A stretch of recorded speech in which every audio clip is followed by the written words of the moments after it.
Great. Okay, good evening, everybody. Welcome again to Path of the Just, finding our path towards HaKadosh Baruch Hu, to becoming closer to Hashem. Tonight we're going to deal with chapter 19, Bevia Chelkei HaChasidus. Chasidus, as we discussed in the past, the higher level that a Jew should aspire to, the level of tzidkus, to be a tzaddik. A tzaddik basically means doing everything it says in the Shulchan Aruch. A chosid goes one step beyond. Lifnin mishuras adin, beyond the letter of the law, as it says in English. Do you think it's worth commenting, because it's going to sort of touch on this a little bit, that the idea of chasidut is obviously connected to the root, which is chesed. Chesed means kindness. And a lot of times you see Chazal spoke about avas chesed, the love of chesed. Love, ava v'chesed, nusach, sfarad. Love and kindness go together. Real love is exhibited through kindness. And the whole of the Bria is created because, so to speak, of HaKadosh Baruch Hu's love, which expressed itself in His kindness in creating us. There's no reason for us to exist apart from the fact that Hashem wanted to be mitchased, to do kindness with another entity called man. Of course, this is all called, according to our understanding, on the ultimate level, HaKadosh Baruch Hu is echad. His oneness precludes the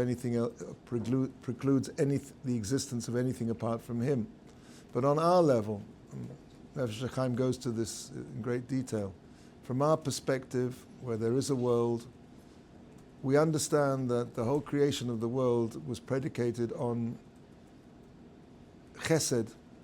So really, the higher we reach up the ladder to HaKadosh Baruch Hu, the closer we have to come to this Ikka, this principle, which all the world really is founded on and founded for, which is the idea of chesed and love, the two things which go together. Love is a very strange thing if you think about it. You can't measure it. You can't put it in a test tube. And everybody understands there is something called love. I once wrote a poem called The Unseen Hand. I think it went like this, I've forgotten it. Of all the things that show the unseen hand, love is the most beautiful. The fact that something called love exists, that really is an emotion which from a pragmatic point of view has no necessity in the existence of the world. An atheist might say that really we don't need love, all we need are desires. All we need is the desire to live, the desire to, and I think Freud basically understood everything was based on our impulses. And the impulse, the drive for sex was the greatest of all these. There are other drives for power, for domination. Love is really something completely redundant, but from that point of view. But from our point of view, the whole basis of the existence is based on love. Kadosh Baruch Hu loved, and therefore He gave. We've spoken about in previous meetings the idea of that not only loving leads to giving, but giving leads to love. When a person gives to something, gives to somebody, he finds that he is emotionally involved with that. People have pets because there's an inbuilt desire, an inbuilt need in a person to love, to give. And if they don't have children, sometimes if they do have children, sometimes people get on better with their pets than with their children, but hopefully not. But inbuilt into the very fabric of the human being is this desire, this need to love and to give, and that's because we are B'Tselem Elokim. We are created in God's image. And just as God, so to speak, wants to give, so man is created with that same irrational or super rational, maybe one would say, desire to give and to love. So the reason I'm saying this is Chasidus, which is based on the word chesed, really is that brings us closer and closer to HaKadosh Baruch Hu. And of course, the way we align ourselves with Hashem is to make ourselves more and more like Him, so to speak, as much as we can. The closer somebody is, the closer somebody takes it upon himself to resemble, to imitate, B'Tselem Elokim, to try and be as much as possible what Hashem wanted from man. What does He want from me? What am I supposed to be? I'm supposed to, as much as I can, be like Him, as much, because He's a Baal Chesed, so we should do Chesed. So the whole idea of Chassidus is this idea which is rooted in love, which is the desire and the love of Hashem, which wants me to become closer to Hashem by imitating Him. So that's just a brief introduction to talk about Chassidus. He says, Chelke Chassidus Haroshaim Shalosha. There are three main branches, divisions of Chassidus. Harishim b'maaseh, actions, hasheni b'ofen asiyah, in the manner of doing that action. In other words, an action has to be chosen. So the choice of what we do, and then how we do that action once we've chosen it. And hashlishi b'kavanah. Kavanah is an interest. We spoke about kavanah in previous weeks, the idea of what is going on in my mind while I'm doing this thing? What are my motivations? What is the spiritual input that I'm putting into this physical action? When I'm doing this physical action, I'm imbuing it, I'm charging it with a certain spiritual energy, a certain understanding, a certain commitment, a certain aspiration. So that's going to be the third element here. And he also says that the Chelek Harishon b'maaseh af hu ischalek l'shnei chalakim. This first idea of actions, deeds, are also divided into two areas. One is concerning Adam ben Adam l'makom, man and God, or we should say God and man, and the other one really from our relationship with man and God. And the second is between Adam v'chaveiro, man and his neighbor. Those are the two, says the Ramchal, spheres of human interface. A man and his connection to God, and a man his connection to his fellow.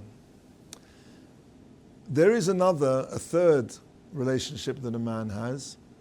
He doesn't mention it here, and that is bein Adam la'atzmo, the relationship that a person has to himself. Let me illustrate this idea. We're in the time now of the 3 weeks, period of the greatest tragedies of Jewish history have taken place typically in this time of the year. And as we see, we progressively take upon ourselves more and more of the attributes of mourning, of Avelut, as we get closer and closer to Tisha B'Av. And as well known, Gemara says that the first Beis Hamikdash was destroyed because of the three Gimel Averos, the three most serious sins, which are Gilui Arayas, Shvichas Damim, and Avodah Zarah.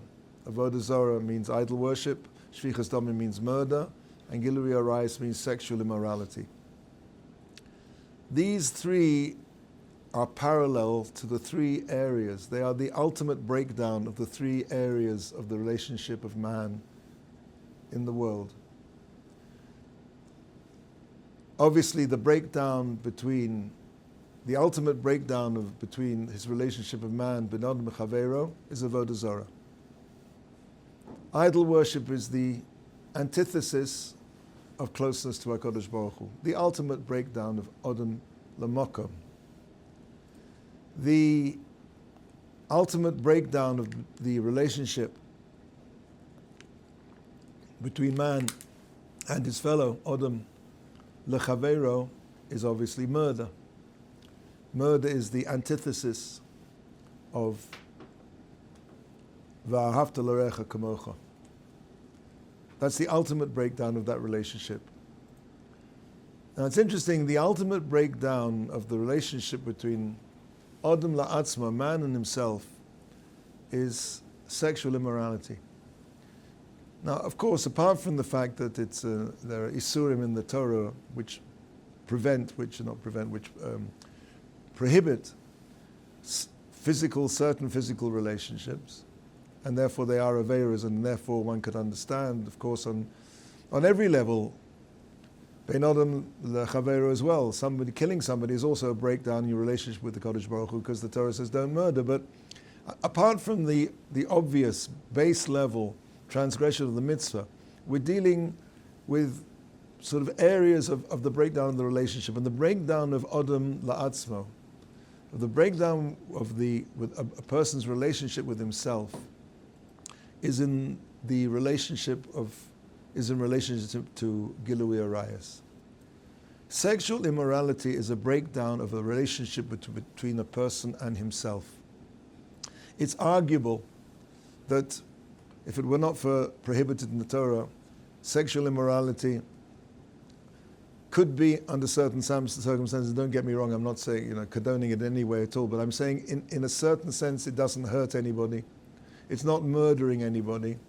And as we said before, apart from the fact that it's an Issa D'Oraisa, it's not an Avodah Zorah, so to speak. A person could believe 100% in the Kodesh Baruch Hu and still want to be over on these Aveiras. What it does, though, immorality is a counterfeit version of who a human being really is. That a person, so to speak, descends from his Tzelem Elokim, from his Demut Elokai, his similarity, so to speak, to a Kodesh Baruch Hu. His level of being the most elevated of all God's creations, to becoming less, to becoming more physical, more of an animal. It loses in his Tzelem Elokim, it loses in his Tzelem of being a man, bein Adam la'atzmo. I mean, a lot of popular culture is based on this idea, you're not hurting anybody, and if that's what a person wants to do. From a Jewish point of view, apart from there being Isuri in the Torah, it is a lack in a person's Tzelem Elokim, of being a man in the sense that HaKadosh Baruch Hu created us as human beings. We become, in a sense, less human. We become more animal. Chas v'chalila. I was thinking, I didn't see this anywhere, but just to share it with you, that in anything which goes in threes, one can probably understand a relationship between the avos. And if I'm putting it together, I think I would say that Avram Avinu, who was the pillar of Chesed, so to speak, is the ideal relationship, as we were going to speak about, between Adam. No, I want to take that back. Avram Avinu was the first one to be makir as boiroi, to recognize Hashem. Avram Avinu was the first one to create a relationship between Adam lemokoim. Avram Avinu was the one who looked into the Bria. The famous Medrash says that he saw the world as a bira dolekes, a burning, or a palace which was alight. Dolekes could mean literally burning, or it could be illuminated. And he said it's impossible that there should be a lighted palace such as this, the world, and there is no Adon of the Bira, there's no Lord of the manna, so to speak. And when he intuited this, when Avram Avinu understood this, HaKadosh Baruch Hu Kaviyachol peeked out and said, I am the master, I am the Lord of the manna, and revealed himself to Avram Avinu.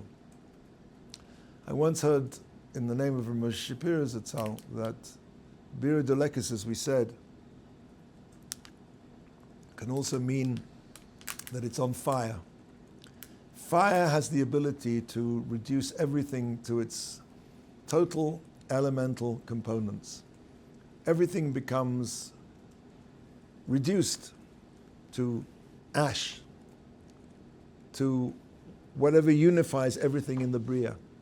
And that's what Avraham Avinu saw. When he meant by Bira Dolekes, he saw that at root, everything was one in this world. When you take something and you burn it, you, so to speak, reduce it to its total, unique element. Common, everything, when you burn anything, if you burn it to a certain, to its ultimate stage of being burnt, it becomes the same thing. In meaning, Avraham Avinu intuited the essential unity of everything in the world, and that's what brought him to Hashem Echad. So Avraham Avinu, I would suggest, is the relationship between Adam and Lamokum.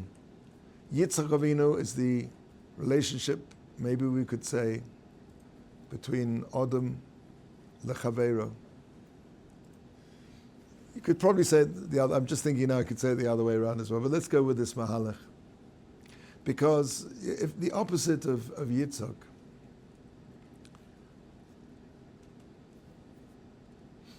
do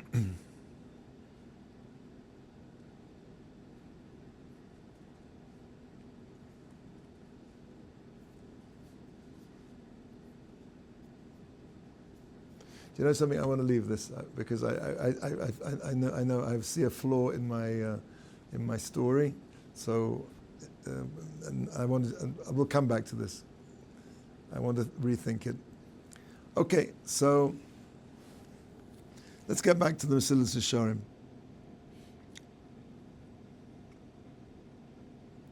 Yeah.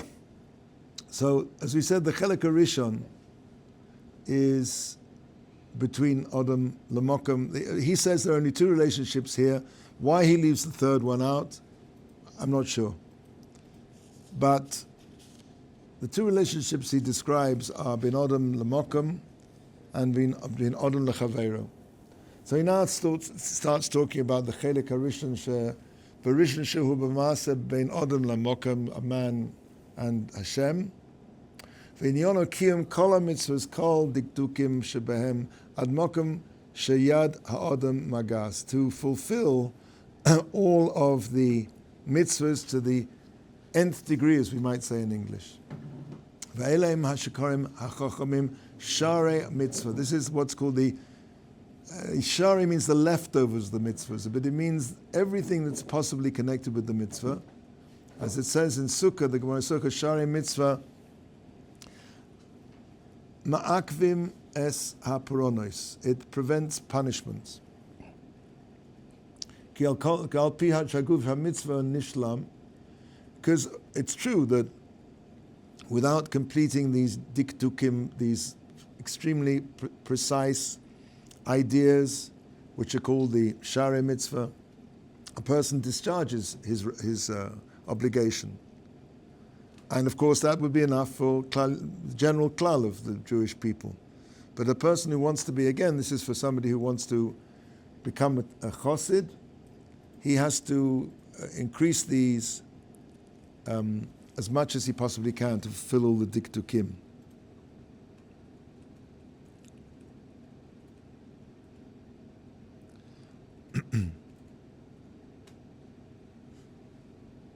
So he gives some examples here.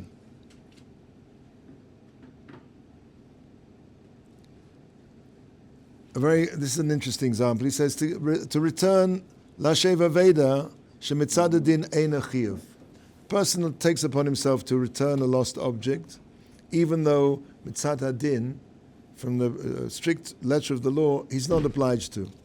For example, if a person finds money and it doesn't have any siman, it's not left in a certain pattern that would suggest that somebody left it there deliberately.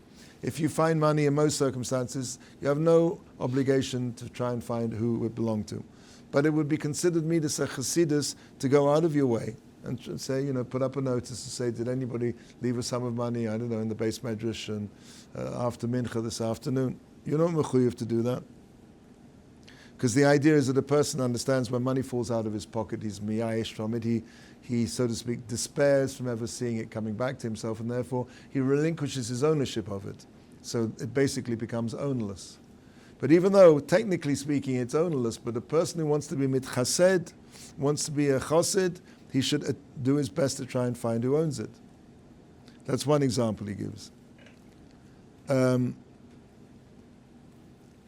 Okay, so he said that another side of this is a person should be ma'amik, he should go into depth, into thinking about the kavanah of the mitzvahs. Meaning, we've seen this idea before, that I look at the mitzvah as a template. I see the sort of thing, so to speak, that HaKadosh Baruch Hu wants. As we spoke about before, and last week I think it was, about the idea of a son who wants to please his father, that the merest hint from the father will indicate to him the sort of area that an action would please him. So that's the idea that when you fulfill a mitzvah, that you think about you think about the mitzvah and what the mitzvah is, and so you're able, of course, without going into Baal Tosef or anything, but you extrapolate from that.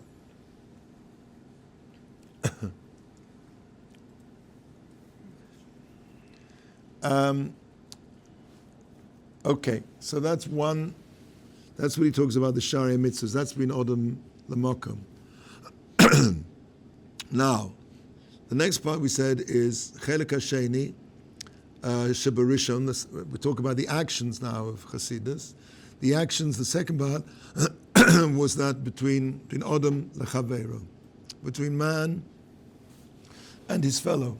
Excuse me. He says, the subject here is to doing good in abundance, meaning that a person should always, in benefiting his fellow creature, of course, he should never injure them. And this applies to the body. Now, 3 subdivisions: the body, the belongings, and the soul of one's neighbor. Odom L'Chaveiro, which, as we said, there are 2 main parts to the Maisa, the action of Chassidus. We divided that between Odom L'Mokom and Odom L'Chaveiro. Now, Odom L'Chaveiro splits into 3 further subdivisions, which is the body, the belongings, and the soul. And we're going to go into those in details. So I just saw something here which I liked.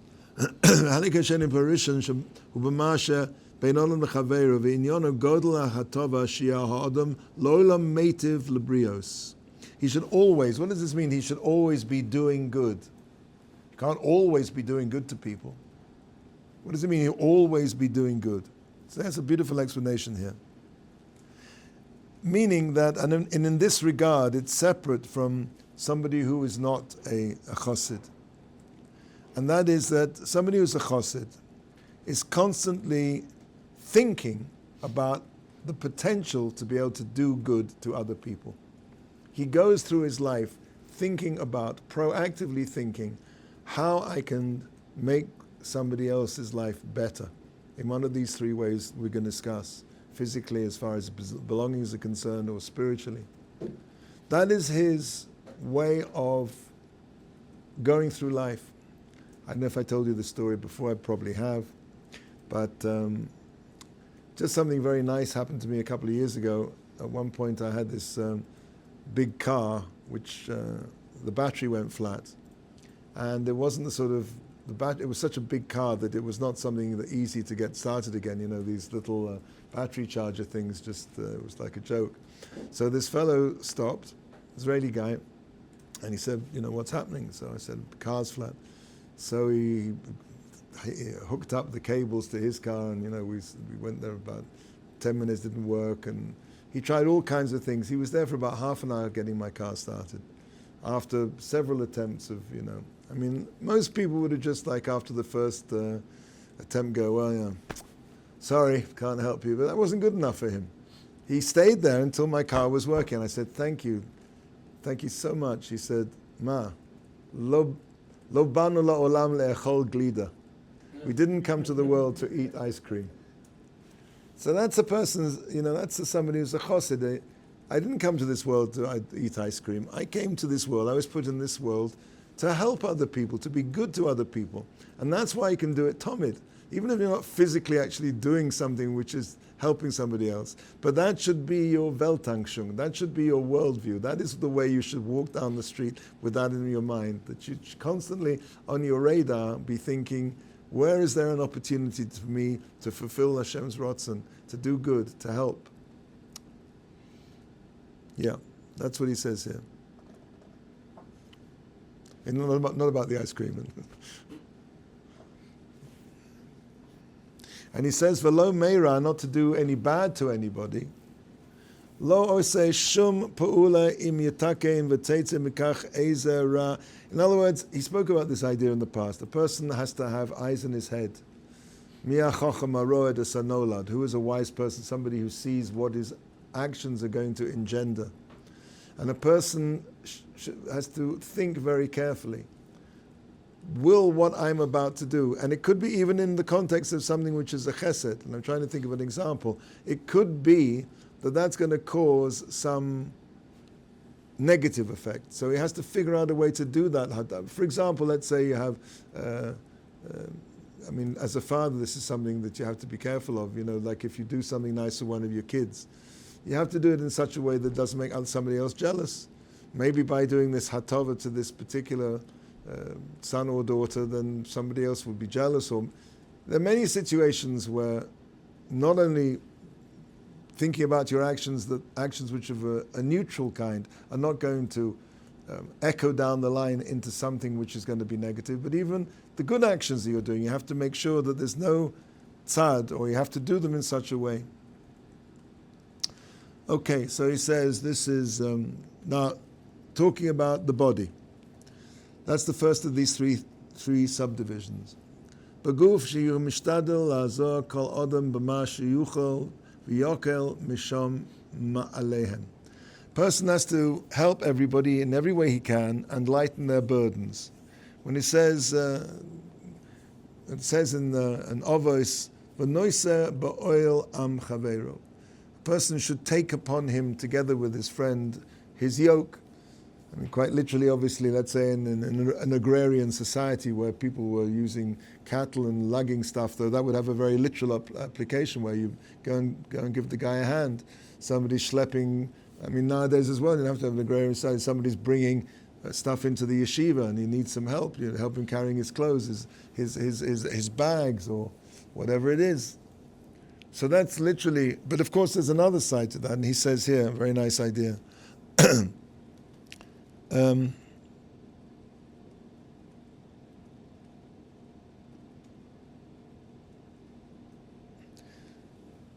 So he says, and even though it says that even though of course it's fit for everybody to do this, but nevertheless somebody who's a chassid will try. He'll go the extra mile, like this guy with my car. He'll go the extra mile. It's not just he'll be Yotzi Zayin on what's considered to be quote unquote chesed. And also,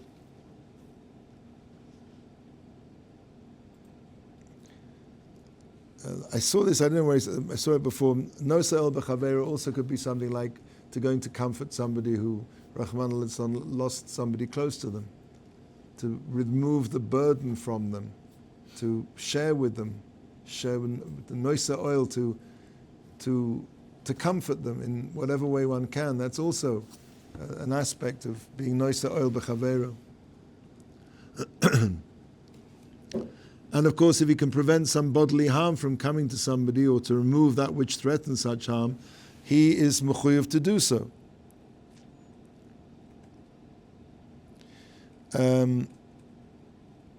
Anything he can do.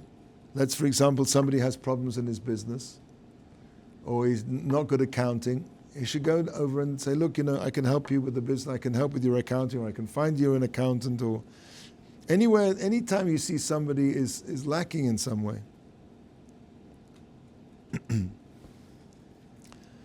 Yeah. So,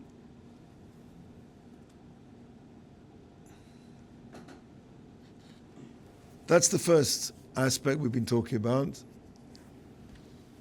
I missed something here as well I wanted to say.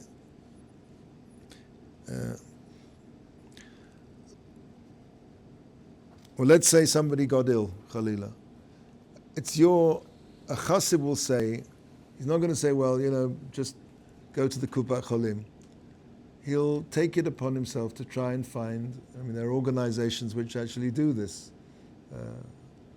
Dr. Fira and somebody called Benny Fisher, who's well known in Eretz Israel, that these people set up a chesed organization, what to do, to find you the best possible doctor. You've got to have an operation, God forbid, someone's got to have an operation on their heart, they've got to have an ablation, whatever it is, for arrhythmia, whatever it is. So you can call up these organizations and they will find you who is the best doctor. You don't just sign on and you're on a waiting list there and whoever you get, maybe you get lucky, maybe you won't. No, they will find you. They go into this in great detail. That's an example where a person will go out of his way. Of course, if he has money, he's mechuyev as a chassid. I'm not saying this a person, but a chassid will try as much as he can to use his money or to find out, to get other people to help, to send this person, let's say, God forbid, a rare disease. Maybe you can only get this fixed in America. So you see, there are people who are chassidim who will actually spend a lot of their time and money to get this problem sorted out by sending this person to the best possible doctor in the world. That's called Chassidus. Okay, there's a health service, there are doctors. No, Chassidus says I have to, the best way I can possibly help. So that's number one. Now, mammon, a person's mammon.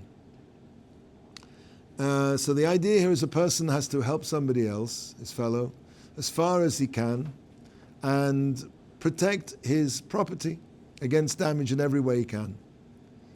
And of course he has to make special precautions to make sure that himself is in no way responsible for being mazik, for damaging him, whether that would be to an individual or to the klal or to the public.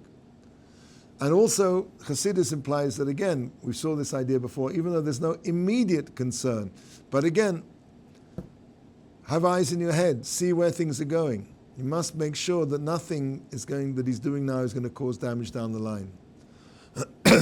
As it says, Chazal has in Perkei Avos base, Yud base, Momon chaverecha, chavev alecha keshelcha. Let it be that your friend's money. By money, of course, it doesn't mean dollars and cents. It means his property, his belongings, his house, everything that he has. That should be as dear to you as it were it your own. A person is very, very careful with their own stuff. So that's the way you should look at everybody else's property.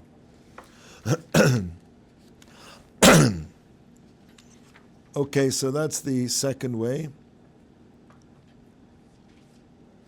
And the third aspect of this Bein Adam Lechavero, and I think probably we'll have to finish with this, is his nefesh.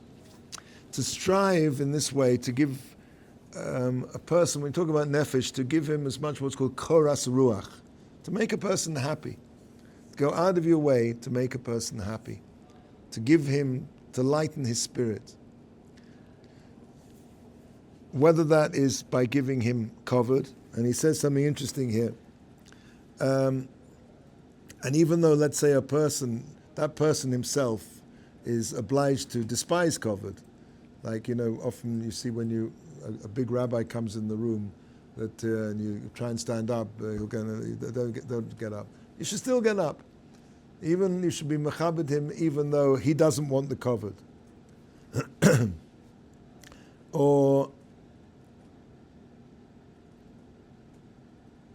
And he brings an interesting case here. Of course, he should do everything as much as he can to anything that is going to make somebody happy. Even small things, and sometimes small things make people happier than big things. That's considered Chassidus. Again, somebody who's got this mindset of going through his life looking for these opportunities will find many of them. I mean, if you program yourself to think like that, I've been put in this world to be an agent of chesed, then you'll be surprised how much there is to do. And it goes without saying, he says, that a person mustn't cause to cause any pain at all to his neighbor in any way. in any way whatsoever. Now he brings an interesting idea here, that he says, even if his kavanah is l'shem shamayim, even if a person's kavanah, by giving this person pain, is l'shem shamayim. And he brings a classic example of Penina, who's Chana's sister, and Chanana was, as you know, childless, and Penina sort of teased her to try, and her kavanah was entirely l'shem shamayim, because she wanted, by teasing her, by afflicting her, to make her daven harder. Nevertheless, for doing this, even though it was l'shem shamayim, but because she was mitzayah, she was the Chana, v'afal pikein ne'nash b'misas yaladeah chas v'chalila. Her children died as a result of that. So that's what he's referring to here, that a person must not cause pain to anybody, even if it's for all the right reasons, so to speak. Yeah. So as he says, whether it's covered or kindness of any kind, anything that's going to give your neighbor pleasure, even though you're not mechuyev to give people pleasure, but that's the idea of Chassidus.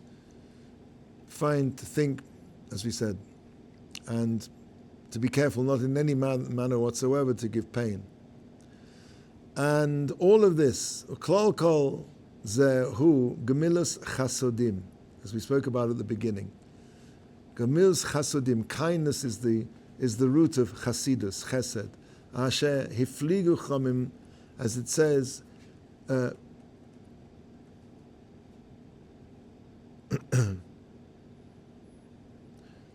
b'shvacha, that Chazal went out to great lengths to affirm how far this should go,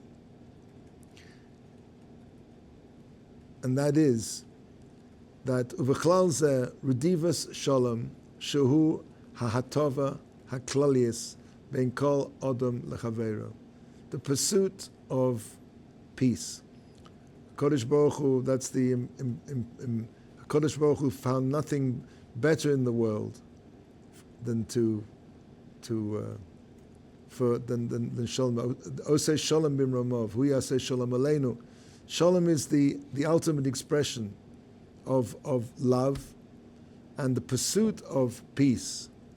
That is the greatest good, so to speak. That's the general promotion of good. That's good in its widest form. And it's interesting that it often says by Shalom, that talks about Aaron HaKohen, who was Oiv Shalom V'rodev Shalom. Why? Because Redifa, pursuit, that's the active part. It's not enough to just love peace. A person has to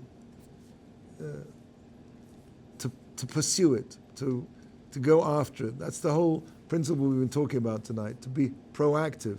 That a chassid goes through his life looking for opportunities to mitchased with Hashem and with his fellow, and of course, although he doesn't say it here, I think also with himself, to make sure that whatever he's doing, he's being kind to his soul and bringing himself closer to HaKadosh Baruch Hu.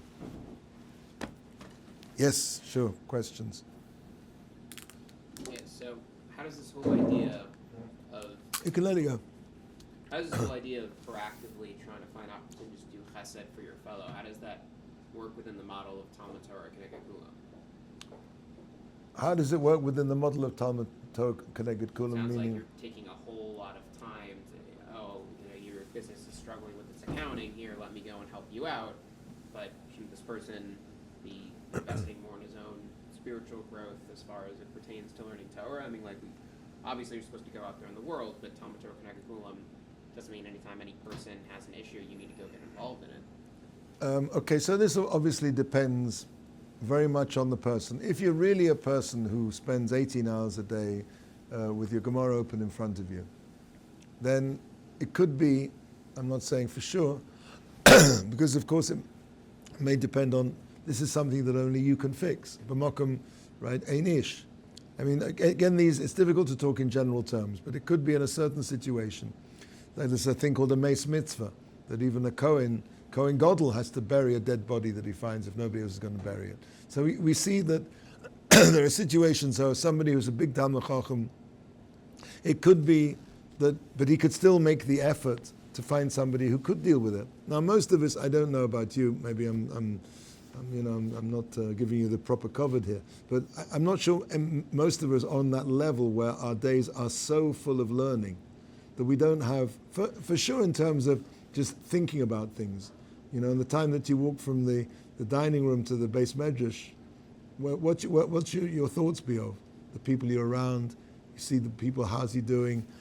Maybe he needs some help. Well, even in Talmud Torah, you could say, some bacher comes to the yeshiva and he smiles at you and you say, how you doing? And say, maybe you want to learn some Mishnayos. So you've done a chesed and you can combine the two together. It doesn't have to be like that. Again, all of these things are very specific to where you're holding, where you are, who you are, what's around you. And of course, everybody has to make these calculations for themselves. And I'm not saying that there is no situation of somebody, but even you see Gedolei Yisrael. Gedolei Yisrael go out of their ways. I've had personal experience myself. Even though they're learning, sure as much or if not more than everybody else, they still take it upon themselves. I mean, Gedolei Yisrael got on planes, and I know, for example, Rav Yaakov Hillel, who should be well. He got on a plane, he wasn't well, and he flew to America to raise money for yeshivas. I should be learning. Everybody needs to know exactly what their responsibilities are, what their priorities are in any specific situation, and that can change all the time, and it certainly will change depending on who you are. All of these things have to be put into the calculation. Okay. Yeah. Can I ask one more? Sure. Is doing tochacha the same, and obviously in the right way, is that the same thing as causing a person pain, l'shem shamayim? That's a good question. I think it's very difficult to give tochacha. It's a very great skill to know how to give tochacha in a way, number one, that doesn't hurt the person, as you said, and also in a way that it can be heard. Chazal teaches you're not allowed to say something to somebody that he can't hear, so to speak. So I think tochacha is very, very difficult. For most of us, I don't think we're capable. I think tochacha requires that you're so close to the person that the person understands 100% that it's coming from love, and that, and that it doesn't give him pain. He comes away from whatever tochacha you want to give him with a tremendously positive attitude to the thing that needs to be changed. He doesn't feel that you're how do you say, pulling him out, you're singling him out, or you're criticizing at all. It's very, very difficult, extremely difficult. In some situations you will have to give tochacha, though. Like, for example, if you have younger brothers or if you have children, that sort of thing. So how do you, if you have to give tochacha? Again, even with your children, you have to give them tochacha in a way that they are 100% that it comes from love, that there are no other agendas that you have apart from their welfare, that you can't make them feel I'm giving you tochacha, because you're not wearing how do you say, if you have a daughter and let's say her sleeves are a bit short above the elbow. It's near, so you have to. If you want to give your daughter tochacha, she has to know 100%. It's not because you're worried about the way neighbors are going to say about her. The tochacha has to be, and you can only give tochacha and it's going to be heard. Otherwise, it has the reverse effect. So no ulterior motives is what you're saying? You have to have no ulterior motives except the love of the person. Very difficult, because most of us, I would say almost all of us, have ulterior motives. Yeah. We don't exist just in one sphere. Everything we do is connected to who we are, where we are, and all the different relationships we have. It's complex, and it's not an easy thing to do. And it's better, in my opinion, if better to not say anything, and find another way, find somebody else, usually if, there's an expression, when in doubt, leave it out. You know, it's better if you're not sure that this is going to be heard, it's not going to be appreciated, not going to be a positive experience for that person, because that's the whole idea of tochacha, is to get them to improve. So unfortunately, a lot of the time, and without wanting to be critical, but in many educational situations, tochacha has absolutely the reverse effect. It drives people away. And this is a problem in our society. I think sometimes that things are said which are taken the wrong way, or maybe taken the right way, and can be very negative. So again, a person has to always examine his own motives extremely carefully, and be very, very subtle, and not subtle, that's not right, be very, very perceptive and understanding and sympathetic. Not easy. Okay, shkoyach.